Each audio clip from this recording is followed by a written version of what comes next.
My father asked why my sister was driving the BMW she had given me for my 21st birthday. Just as I was about to answer, my mother smiled mischievously and blurted out, she traded it in for a Harley Davidson.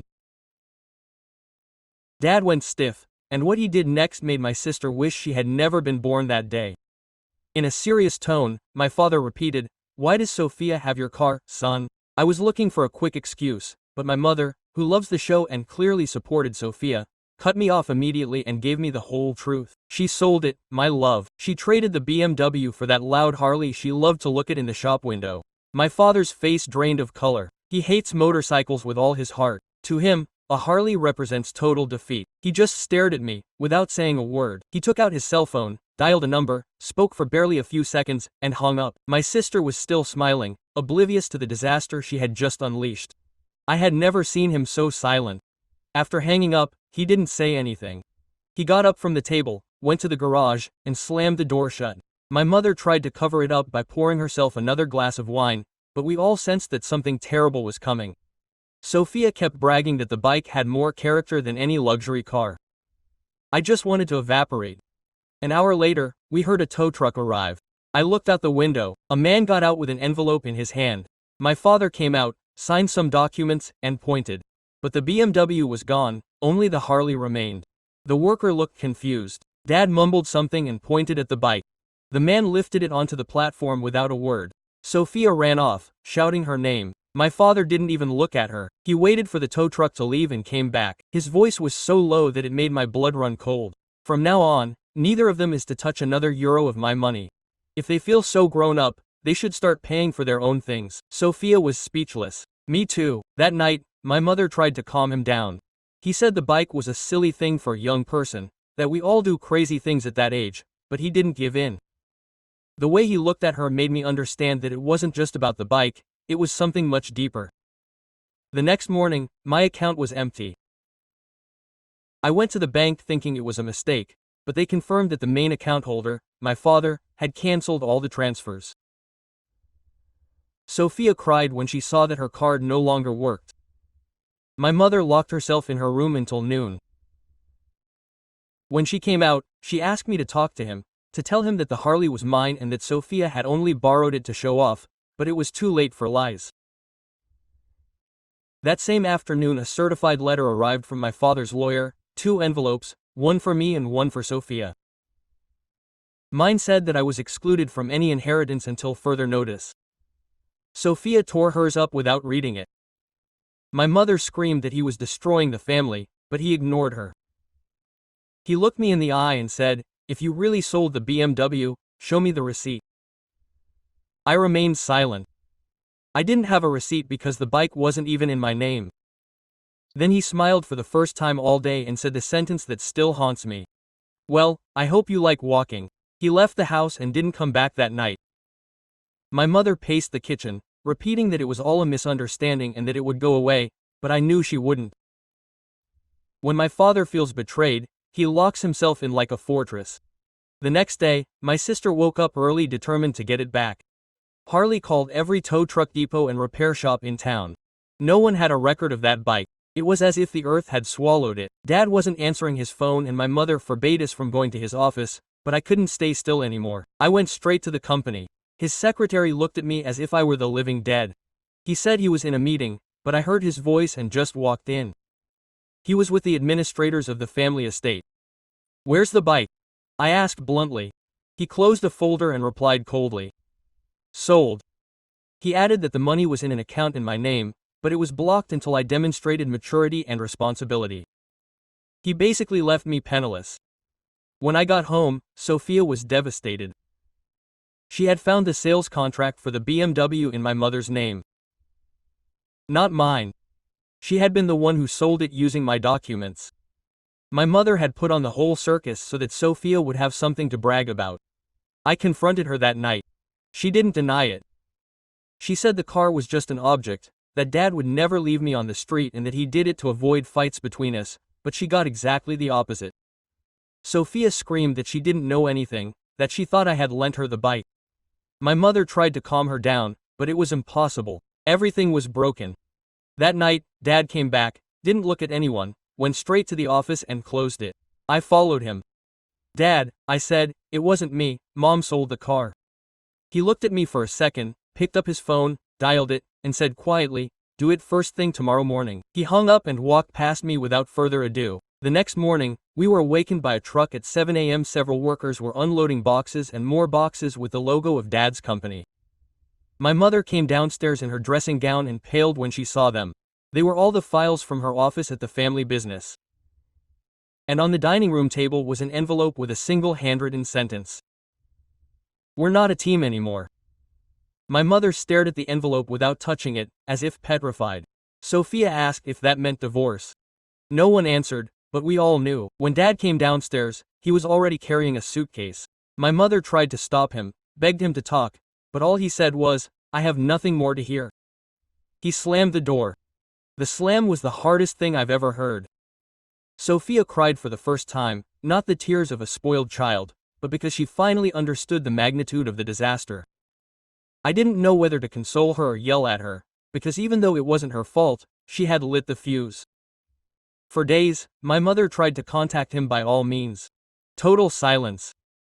We only learned from his assistant that he had temporarily settled in an apartment in Chicago. I returned to the coffee shop where I worked before the BMW without a car. It took me more than an hour to walk there. With every step I took, I repeated his phrase, I hope you like walking. One afternoon, a business partner of my father's came in. He recognized me, left an exaggerated tip, and muttered, your father is selling the house.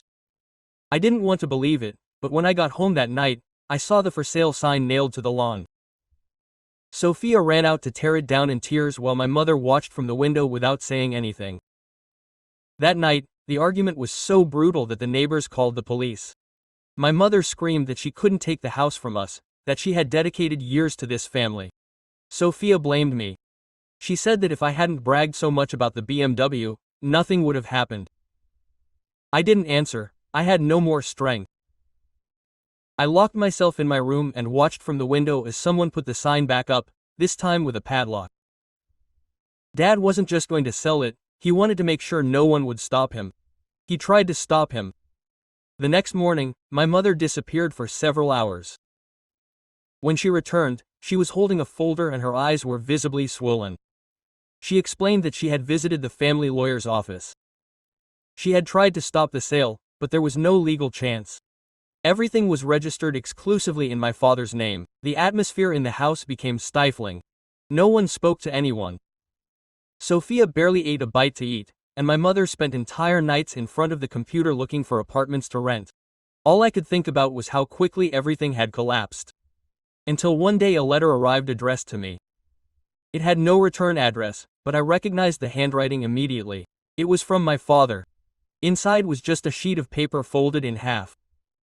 It said, I don't blame you entirely, son, but sometimes you have to lose everything to understand the value of what you had. If you want to talk, you know where I am, even if you don't come loaded with lies. Quote. That was it. I put that letter in my backpack. I didn't show it to anyone. I wasn't even sure I had the courage to go see him. But the next day something happened that changed everything. Sophia didn't come home that night. We realized Sophia wasn't home until the next day, when her bed was still perfectly made and her phone was ringing unanswered. My mother tried to keep things calm, saying that she must have slept over at a friend's house, but her voice was shaking noticeably. She called two of her college friends, and neither of them had heard from her. One said that Sophia had been very strange lately, more reserved, and that she had mentioned something about figuring everything out before the weekend. My mother slumped into her dining room chair with her hands on her head. She said she would call the police, but I asked her to wait. Knowing Sophia, she was most likely looking for Dad. And if that was the case, getting the police involved would be the worst thing we could do. I grabbed my backpack and left without explaining myself. My father's apartment was in Chicago, and although I didn't have a car, I took the first available train. Throughout the trip, I went over and over what I could say to him. I wanted to warn him that Sophia was out of her mind, but I was also terrified of his reaction. When I arrived, it was already dark. The building was luxurious, with a doorman who obviously recognized my last name. He let me in without asking anything. I knocked on the apartment door and waited. There was no answer. I insisted. Silence. I was about to leave when I heard footsteps inside. The door opened slowly and there he was. He had deep circles under his eyes and the same icy gaze he had had for weeks.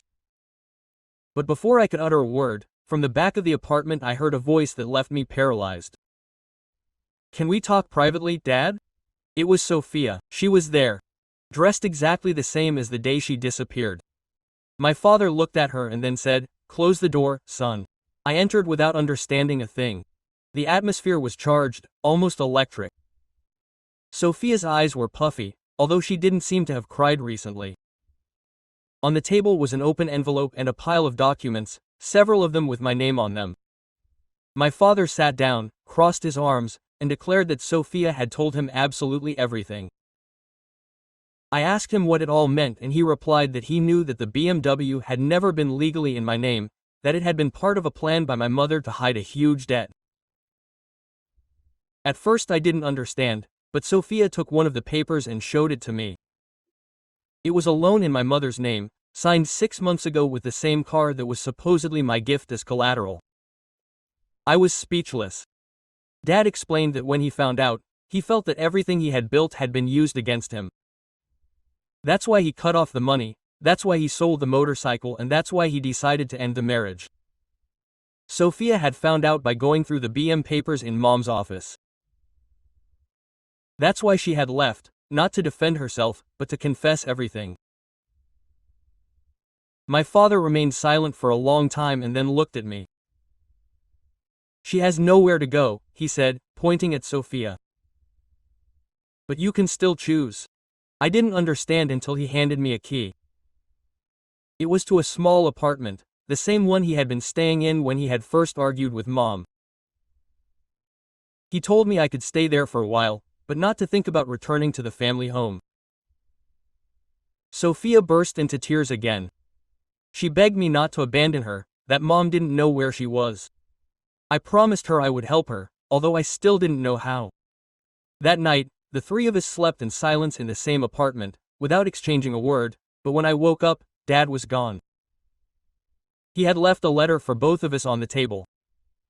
It said, "You two are the only valuable things left of all this. Don't make the same mistakes we made. Don't try to protect someone who never protected you." That sentence hit me like a blow. I knew Mom was in much bigger trouble than we imagined. And she was right. When I returned home to get some clothes, I found her lying on the floor, surrounded by papers and empty bottles.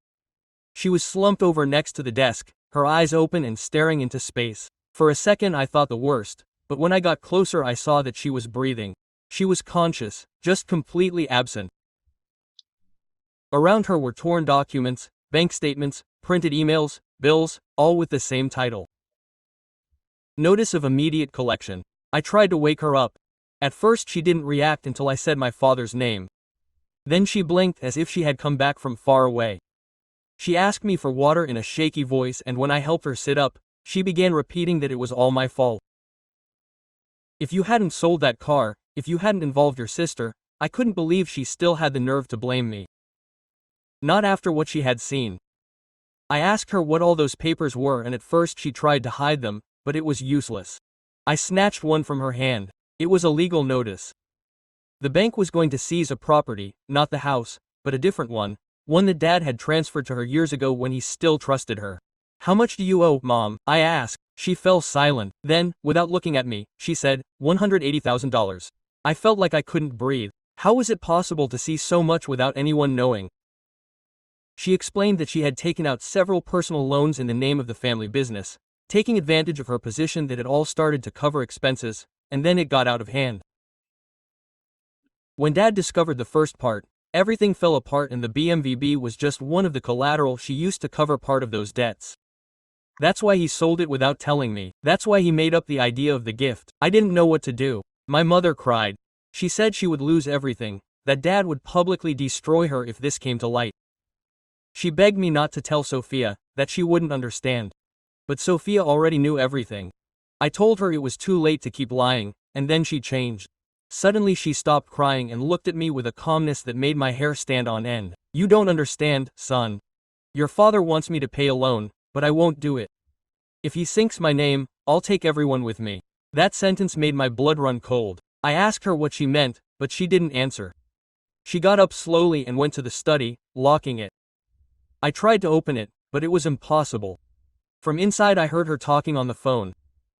Her voice was low, but I could make out words like documents, copies, and press. I stayed outside listening until she hung up. When she came out, she was holding an envelope. He handed it to me and said, "Take it to your father. Tell him that either he fixes it or tomorrow everyone will know who he really is." Quote. I tried to refuse, but his gaze was so hard that I couldn't utter a word. I took the envelope and left the house.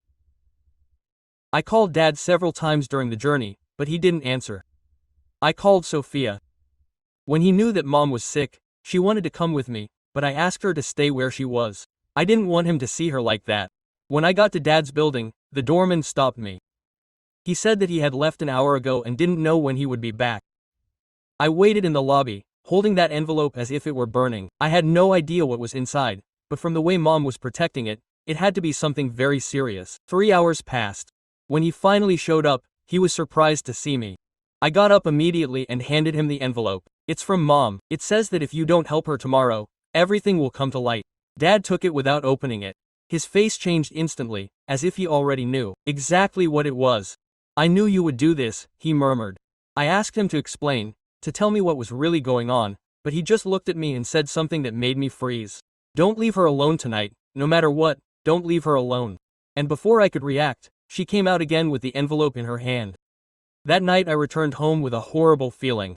The walk felt like an eternity. When I got there, all the lights were off except for the one in the study. The door was ajar. I knocked, but no one answered. I pushed it open slowly and saw Mom sitting at the desk staring at the phone. Her eyes were red, her makeup was smudged, and an empty glass was next to her. I went over and told her that I had seen Dad, that he had asked me to stay with her. She didn't say anything, just smiled sadly. "Of course he asked you. That way he can make sure I don't do anything crazy, right?" I tried to change the subject, but suddenly she started talking as if she were spilling something she had been keeping inside for years. She said that Dad wasn't as naive as she appeared, that most of the business deals he ran were registered in his name to hide funds.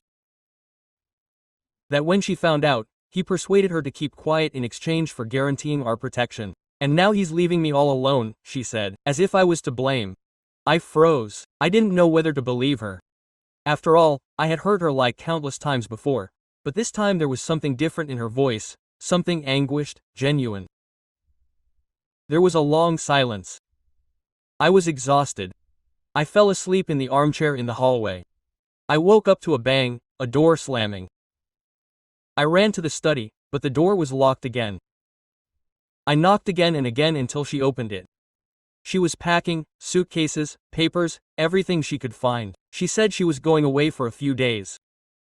I begged her not to, that Dad was about to sort it out, that there was no point in running away, but she didn't hear me. As she was putting away her clothes, she dropped something on the floor. A black pen drive with a handwritten label. It said Hillman File, Confidential. I recognized it instantly. Hillman was the last name of my father's most senior partner, the same one who had visited her office the day of the crane incident. I asked her what that was. Mom quickly ducked down and hid it in her pocket. "Nothing that concerns you," she replied without looking me in the eye. At that moment I understood that she wasn't running away out of fear, but to pressure him. She was prepared to use everything she knew against him. Minutes later, Sophia called me. Her voice trembled. She told me that Dad had received a message with an address and a time. She thought Mom had arranged to meet him to talk. I asked her where, and when she told me, my stomach knotted. It was the lake house, the one we used to go to in the summer, abandoned for years. I bolted. Mom tried to hold me back, but I pushed her away without thinking. I couldn't let her make things worse. The journey was torture. It was almost 11 at night when I arrived. The house was in semi-darkness, except for the light from the dock. There was Dad's car parked at the edge. I walked slowly, trying not to make any noise. I heard voices. It was them. "I didn't come to beg," he said. "Nor did you come to make a deal," she replied. I moved a little closer. Mom held the pen drive like a gun. She threatened to turn everything over to the media if I didn't sign an agreement handing over the properties to her. Dad begged her to think of us, that he could still fix it, but she refused to listen. He took a step back to the edge of the dock and shouted, "If I sink, you sink with me." And then it all happened in a second, a slip, a scream, a dry splash. I ran without thinking, but when I reached the edge I saw only circles in the water and the pen drive floating. Dad jumped in desperately. I tried to help too, but it was useless. The lake was black, frozen. After a few minutes, he emerged gasping for air, empty-handed, staring into the water without saying a word, and there, shivering in the rain that was starting to fall, I knew that nothing would ever be the same again. We called 911, but it took them more than half an hour. At 3 a.m., the divers were still searching. I kept repeating one sentence in my mind: "Don't leave her alone tonight." The wail of the sirens stuck in my mind. Blue lights flashed across the lake as they continued searching. No one spoke. Dad sat on the dock, soaking wet, hiding his face in his hands. I couldn't take my eyes off the water, waiting for someone to scream that they had found her alive, but that never happened. At 5 a.m., a rescuer came out and shook his head. He said they would continue at dawn, although the chances were slim. Dad didn't react. He got up, walked to his car, and stood there staring blankly. The police took us to the police station to make statements. Their questions were mixed with exhaustion and fear. They wanted to know what we were doing there, what we were talking about. If anyone else knew about the encounter. When they mentioned the flash drive, Dad said it had been lost in the lake. I kept quiet. I didn't tell them that I had picked it up before it sank. I put it in my pocket as everyone ran to the water. No one saw me, not even him. When they let us go, it was already dawn. Dad asked me not to tell Sophia anything. He said he wanted to confirm everything with the police first, that he didn't want to make her suffer unnecessarily, but I knew that was only gaining time. That night we slept in his apartment. We didn't say a word. The silence was suffocating. All you could hear was the ticking of the clock and the humming of the refrigerator. At one point he got up, poured 2 whiskeys and offered me one. I didn't accept it.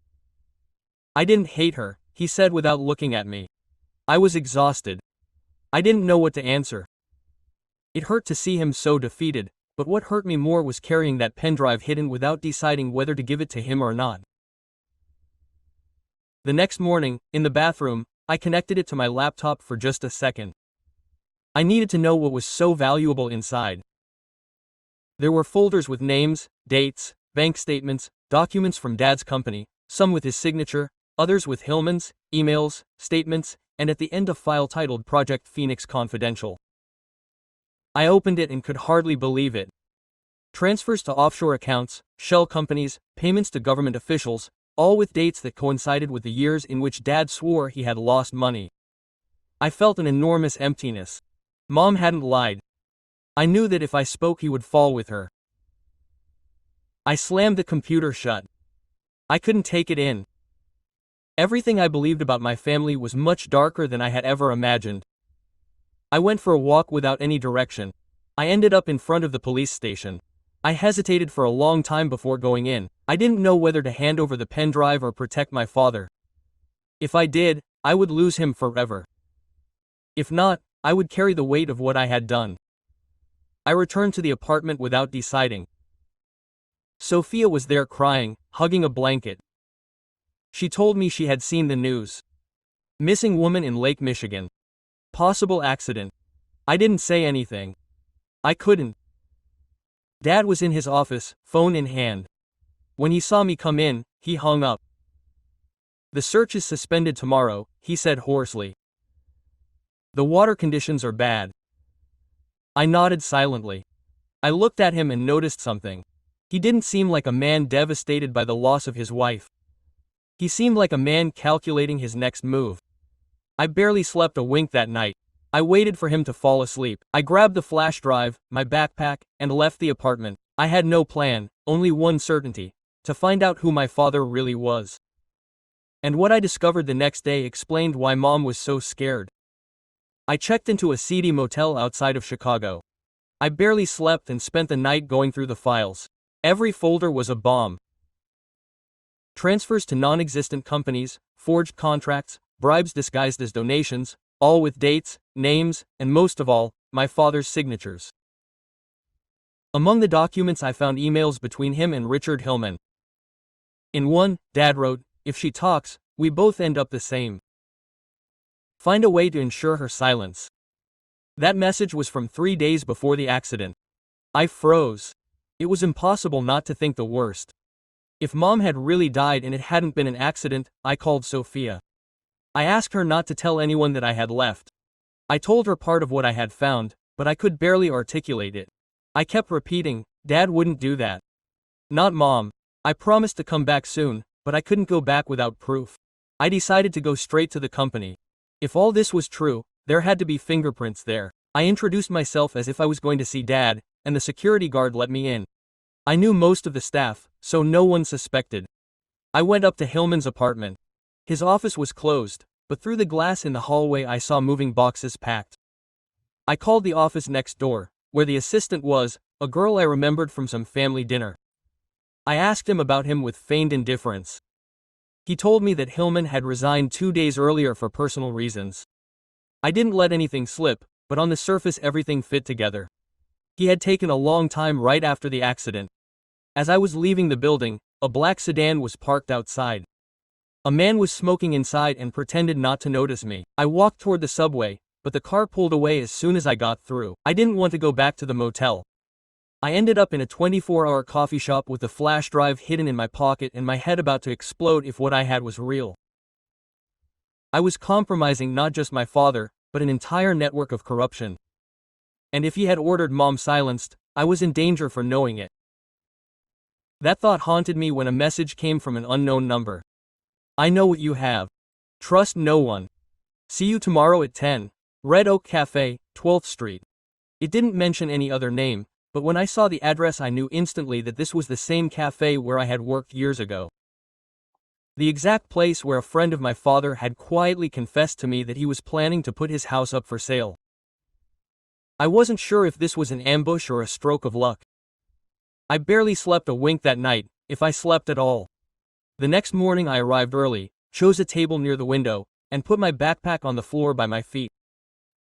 Every jingle of the bell made my heart pound until I saw her appear. Sophia came in, pale as a sheet, with dark circles that looked like wells and her eyes full of terror. She sat down across from me without saying a word.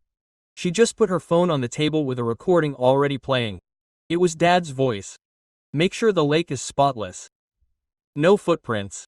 Make it look like an accident."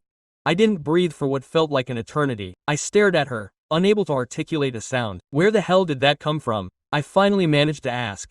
"Mom's cell phone," she whispered. "The police seized it, but I saved a copy before handing it over." My brain went numb as if I'd been punched. Everything clicked into place at once. The supposed accident, the flash drive, Hillman's sudden resignation. Dad had done something horrible and now only the two of us knew about it.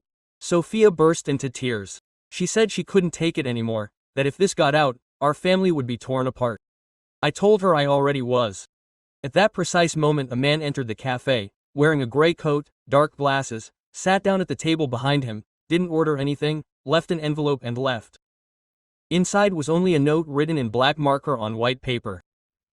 "If you want to keep breathing, hand over what you have before sunset." We stared at the envelope as if it was going to explode. Sophia was shaking uncontrollably. I opened it again to see if there was anything else, but no, just that cold sentence. The first thing I did was look for the man in the coat. He was gone. However, the black car the night before, it was still parked across the street. My stomach sank. "Don't look back," I told Sophia. We went out the side door and walked several blocks aimlessly until we ended up on a deserted street. I made sure no one was following us. Sophia wouldn't stop crying. She kept saying that we should never have gotten involved, that we should have let Dad sort it all out. But there was no turning back now. I went straight to the house of a college friend who worked as a journalist. I didn't tell him the whole story, just that I had serious evidence of corporate corruption and I needed his help verifying it. He agreed to see me that same night. While we waited, Sophia wanted to see the files. I showed her some of the contents of the pen drive. I could barely hold the laptop with my shaking hands. In a folder we found photos of us taken in different places. The school, home, that same cafe, images that no one had told us existed. "They're watching us," he murmured in a barely audible voice. For the first time, I felt afraid of True, not because of the scandal or the money, but because of our lives. When night fell, we went to Tom Reynolds's flat. The journalist was trustworthy. He had already helped me with some university research. I handed him the pen drive. As he looked through it, his face changed completely. "If this is real," he said, "it doesn't just involve your father, there are high-level politicians. This is dynamite." He asked us to stay there until the next day for safety. We accepted. Sophia fell asleep on the sofa. I couldn't close my eyes. Around 3 in the morning, there was a knock at the door. Tom approached cautiously, looked through the peephole and turned white. "It's your father," he whispered. I didn't believe it until I looked for myself. There he was. Dark suit, no coat, staring at the door as if he could walk through it. Tom opened it cautiously. Dad entered without asking permission and didn't even look at Sophia, who woke up with a start. "Give me the pen drive," he ordered. No questions, no explanations. "How did you find us?" I asked him. He smiled slightly. "It's not hard to follow someone who doesn't know their phone has a tracker." Sophia dropped hers instantly. It fell to the ground with a thud. Dad looked at Tom. "This isn't about you, don't do anything stupid." Tom crossed his arms. "I saw what's inside. I can't just act like nothing happened." Dad watched him with a calmness that made your blood run cold. "So you're in danger too." A long silence. Sophia clung to my arm. Dad took a step. I stepped in front. "If you take another step, I'll call the police." He sighed. Quote, "The police are already with them," he said quietly. "You have no idea what you've gotten yourself into." He turned toward the door, but before leaving he added, "If you really want to live, give them everything. Don't play hero with these people." He closed the door behind him. The silence was absolute. Tom looked at me. "If what he says is true, this isn't just corruption, it's much bigger." I didn't have time to respond. Suddenly, a rock crashed through the window. Something rolled across the floor and began to smoke. "Get down!" Tom shouted. It was chaos, screaming, coughing. We ran out the back door amidst a cloud of tear gas. We ran down the alley until our legs gave out. When I stopped, I looked around. Tom was with me, but Sophia wasn't. The air was burning my lungs, but I kept running, shouting her name. Nothing. The streets were empty, just the light of streetlights and the wet sheen of asphalt. Tom followed me, his face gray with smoke. We turned a corner, and there was her bag lying in the middle of the road. My phone was vibrating inside with missed calls, but there was no sign of her. Not a scream, not a car driving away, nothing. Tom wanted to call the police. I remembered Dad's words. The police work for them now. We couldn't trust anyone. We hid in an underground parking lot. As we tried to catch our breath, Tom opened his laptop to try to track Sophia's phone, but it was already switched off. At almost 3, I got another message from an unknown number. "You have until 6. If you don't hand over the files, the next photo will be the last." Attached was an image. Sophia tied to a chair, blindfolded, alive, but the terror on her face was real. My legs gave out. Tom tried to stay calm. All I could think about was her. I responded instantly. "Where? What do they want?" Seconds later, I looked at Tom. We were both thinking the same thing. The pen drive. In eternal silence, we weighed our options. If we handed it over, they might let her go, but we could also lose the only evidence and kill her later. At 5:15, a video came in.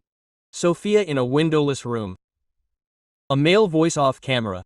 "You have 40 minutes left. 80th Street, abandoned warehouse. Just you." I had no choice. Tom wanted to come, but I asked him to stay. If he wasn't back in an hour, he was to send everything to a press contact of his. I drove there in a borrowed car, the real pen drive hidden in the lining of my jacket. In my pocket I carried an identical but empty one. The warehouse smelled of rust and damp. My footsteps echoed. A flashlight came on in the background. It was Hillman, gun in hand. Quote, "You're late," he said with a smile that turned my stomach. "I want to see my sister first." He pointed to a door. I opened it. There was Sophia, tied up but alive. I tried to run toward her. He raised the gun. The pen drive, he ordered. I took out the fake one slowly, feigning nervousness, and threw it to him. He caught it in midair and put it away without looking at it. Good boy. Now get out. I didn't move. You drop her first. He laughed. You don't negotiate. At that moment, all the lights in the warehouse suddenly came on. From behind the columns emerged armed men, but my father also appeared, walking slowly with his hands up. Put the gun down, Hillman, he said. It's over. Hillman turned angrily. It's over. If this gets out, we're both down. Dad took a deep breath. You're not going down. Federal agents emerged from the shadows, yelling at me to drop the gun. It all lasted seconds. Hillman pointed at me. A shot rang out first. He fell to his knees, the gun rolling away. A group of people were at my side. He dragged me out of there. Sophia cried, repeating my name over and over again. Dad didn't move, he just watched as Hillman was handcuffed. Outside, amidst the chaos, an agent explained to me that my father had contacted the FBI the night before. He gave them copies of everything and the envelope that Mom had given me. He had collaborated in exchange for losing everything, his company, his assets, his name. I approached him. Why did you do all this? I asked. He took a while to respond. When he did, he mumbled, because your mother didn't deserve to go that way. And because you had a right to know who I really was. That was the last time I saw him walk a free man. 3 months later, he was convicted of fraud and obstruction of justice. Hillman vanished before his trial. Sophia still wakes up screaming at night and I still can't decide if what my father did was atonement or penance. Quote. One morning a letter arrived from him from prison. It contained only one sentence. When everything is over, the truth does not set you free, it simply leaves you with nothing left to hide.